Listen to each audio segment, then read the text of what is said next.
हाय दोस्तों, आप देख रहे हैं कमल से एग्जाम स्टडी। दोस्तों, आज मैं आपको पढ़ाऊंगा अयोध्या सिंह उपाध्याय हरियूथ का जीवन परिचय एवं रचनाएं। दोस्तों, एक एक रचना याद करा दूंगा 100%। 100% बता रहा हूँ दोस्तों। लेकिन दोस्तों, वीडियो आप लास्ट तक देखना। और दोस्तों, वीडियो पसंद आए तो लाइक करना है एंड शेयर करना है एंड दोस्तों कमेंट बॉक्स में कमेंट करना। चलिए दोस्तों, स्टार्ट करते हैं। अयोध्या सिंह उपाध्याय हरियूथ। दोस्तों, ये इनका पूरा नाम है। ये शॉर्ट में हरियूथ बोलते हैं। और अयोध्या सिंह उपाध्याय हरियूथ ये पूरा नाम है इनका। ये शॉर्ट में बोलते हैं हरियूथ। चलिए,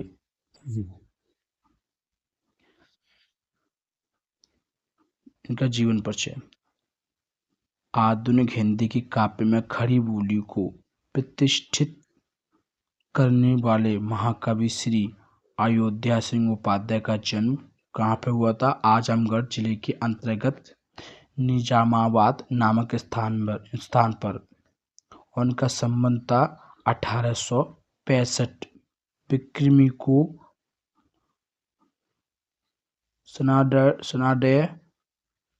सनाडय परिवार में हुआ था।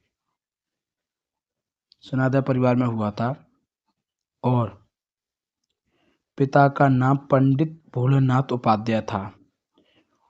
इनकी घरेलू परिस्थिति अच्छी नहीं होने के कारण वह उच्च शिक्षा प्राप्त नहीं कर सके। स्वाध्याय से इन्होंने हिंदी, अंग्रेजी, संस्कृत और फारसी आदि भाषाओं का गहन अध्ययन किया। किसने किया थी दोस्तों? अयोध्या सिंह उपाध्याय। अयोध्या सिंह उपाध्याय ने किन किन भाषाओं का अध्ययन किया था दोस्तों? ये क्वेश्चन बनता है। और ये इसमें इन्होंने हिंदी, अंग्रेजी, संस्कृत और फारसी आदि भाषाओं का गहन से अध्ययन किया था।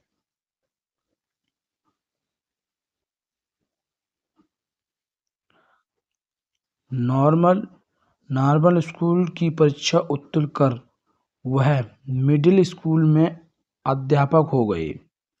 इसके बाद उन्होंने कानूनगो तथा रजिस्ट्रेट पदों पर कार्य किया। और सरकारी नौकरी से अवकाश के बाद पंडित मदन मोहन मालवीय जी के अनुरोध पर काशी विश्वविद्यालय में हिंदी अध्यापक का कार्य करते रहे। हिंदी साहित्य सम्मेलन की साहित्यिक वाचस्पति की उपाधि से इनको विभूषित किया गया। किससे किया गया दोस्तों? इनको साहित्य वाचस्पति की उपाधि से इन्हें विभूषित किया गया। दोस्तों, इससे क्वेश्चन बनता है कि इन्हें कौन सी उपाधि से विभूषित किया गया? तो वो है दोस्तों साहित्य वाचस्पति से विभूषित किया गया। प्रिय प्रवास। दोस्तों, ये प्रिय प्रवास इनकी अयोध्या सिंह उपाध्याय की है। ठीक है। ये महाकाव्य पर इनको मंगल प्रसाद पारितोषिक प्रदान किया गया। सन 1845 में हरियूथ जी का निधन हो गया। दोस्तों, 1845 में इनका निधन हो गया।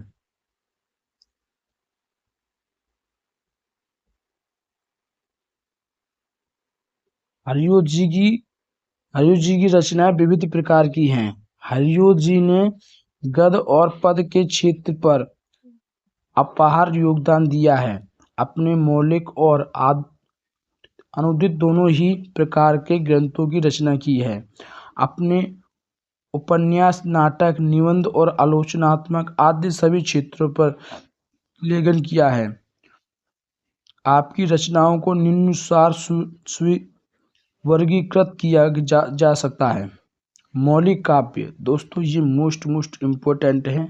और दोस्तों, मैं इनके नाम भी बोलूँगा, जिससे अगर आप वीडियो आप सुनते भी हो या देखते भी हो तो भी आपको ये याद हो जाएंगे। इसलिए मैं इनका नाम बार बार इसलिए लूँगा कि ये आपको ढंग से याद हो जाए दोस्तों। और क्वेश्चन की तरह याद कराऊंगा। कहते हैं सामने वाला कोई क्वेश्चन करे तो जल्दी से याद हो जाता है। तो दोस्तों, मैं क्वेश्चन करूंगा। प्रिय प्रवास। दोस्तों, ये किसकी है?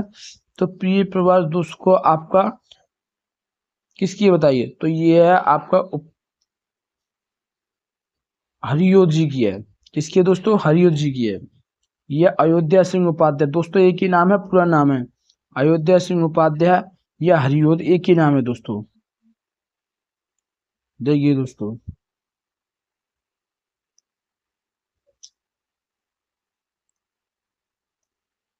वैदिक वनवास, ये किसकी दोस्तों? तो ये भी दोस्तों हरियों की है। महाकाव्य, ये भी दोस्तों किसकी है? हरियों की है। पद प्रसून, ये भी दोस्तों हरियों की है। और पारजित, पारिजात, तो ये दोस्तों हरियों जी की है। प्रेमा बुम वारिधि, तो ये भी दोस्तों हरियों जी की है। और कृष्ण शतक, ये भी दोस्तों हरियों जी की है। प्रेमाम्बु प्रवाह, ये भी दोस्तों हरियों जी की है। और रसिक रहस्य, ये भी दोस्तों हरियों जी की है। पद प्रमोद, ये भी दोस्तों हरियों जी की है। बोल चाल, ये भी दोस्तों हरियों जी की है। चौखे चौपात, ये भी दोस्तों हरियों जी की है। चुभते चुपाते, ये भी दोस्तों हरियों जी की है। फूल पत्ते, ये भी दोस्तों हरियों जी की है। और वात्सल्यता, ये भी दोस्तों हरियों जी की है। उपहार वाल, कवितावली, ये भी दोस्तों हरियों जी की है। पवित्र पर्व, ये भी दोस्तों हरियों जी की है। और ममर्स मम ममर्स पर्स ममर्स ममर्स ममस्पर्श, ये भी दोस्तों दो हरियों जी की है। सतसई, दोस्तों ये भी हरियों जी की है। दोस्तों इसमें बहुत कन्फ्यूजन होता है। सतसई एक यहाँ पर कबीरदास की जी की और यश जी की भी है, तो उनकी सतसई है, ये सतसई है। ठीक है दोस्तों। स्वर्णीय संगीत, तो ये भी दोस्तों हरियों जी की है। रस कलश, ये भी आद्य, ये भी दोस्तों हरियों जी की है। अब दोस्तों आते हैं कि उपन्यास, जो दोस्तों मोस्ट इम्पोर्टेंट है। ये दोस्तों कभी कभी पूछा जाता है कि ये उपन्यास है या कविता है या रचना है, ये इस टाइप से पूछा जाता है दोस्तों। तो ये उपन्यास है, ध्यान रखना। और ये मोस्ट इम्पोर्टेंट है। ठेठ हिंदी का ठाठ, ये भी ये दोस्तों हरियों जी का है। और अधलिखा फूल, हरियों जी का है ये। अब आते दोस्तों इनके नाटक, रुक्मणी परिणय, तो ये भी दोस्तों हरियों जी की है। प्रद्युमन विजय, वियोग व्यायोग, तो ये दोस्तों हरियों जी का है। आलोचना या दोस्तों निबंध, ठीक है, ये भी आता है दोस्तों। हिंदी भाषा और साहित्य का विकास, ये किसका है? ये हरियों जी का निबंध है। कबीर रचनावली की भूमिका, ये भी दोस्तों निबंध हरियों जी का है। साहित्य संबंध, ये भी दोस्तों हरियों जी का है। नीति संबंध नीति निबंध, ये भी दोस्तों हरियों जी का है। साहित्य कथन में स्थान, ये भी दोस्तों, ये दोस्तों हरियों जी। और साहित्य कथन में क्या स्थान है दोस्तों? चलिए बताते हैं दोस्तों। हरियों जी आधुनिक काल के प्रथम कवि माने जाते हैं, यानी कि सबसे पुराने प्रथम कवि, आधुनिक काल के प्रथम कवि कौन थे? तो दोस्तों वो है आपके हरियों जी हैं। और रीत काल भावों एवं भाषा के स्थान पर नवीन युग के अनुकूल नए भाव तथा नई भाषा, ठीक है, ये भी दोस्तों आता है कि रीतिकाल भावों एवं भाषा के स्थान पर नवीन युग के अनुकूल नए भाव तथा नई भाषा किसकी है दोस्तों? तो ये भी आपके साहित्य के स्थान पे ये दोस्तों हरियों जी की है। नई मान्यता तथा नवीन उद्भावनाओं को सूत्रपात हरियों जी ने किया है। सूत्रपात से दोस्तों वो हरियों जी ने किया। द्विवेदी युग के मूर्धन्य साहित्य गद्य और पद्य दोनों में खड़ी बोली का समान रूप से प्रतिष्ठा दिलाने में अग्रणीय भाषा और शैली वैविध्य और उन्नयक अनुरूप आदर्शों के प्रबल अग्रणीय हरियों जी का साहित्य महत्व हिंदी जगत में सदा स्वीकार किया जाता है, स्वीकार किया जाता है। तो दोस्तों वीडियो अच्छी हो तो लाइक करना एंड शेयर करना, एंड दोस्तों कमेंट बॉक्स में कमेंट करना। बाय बाय दोस्तों।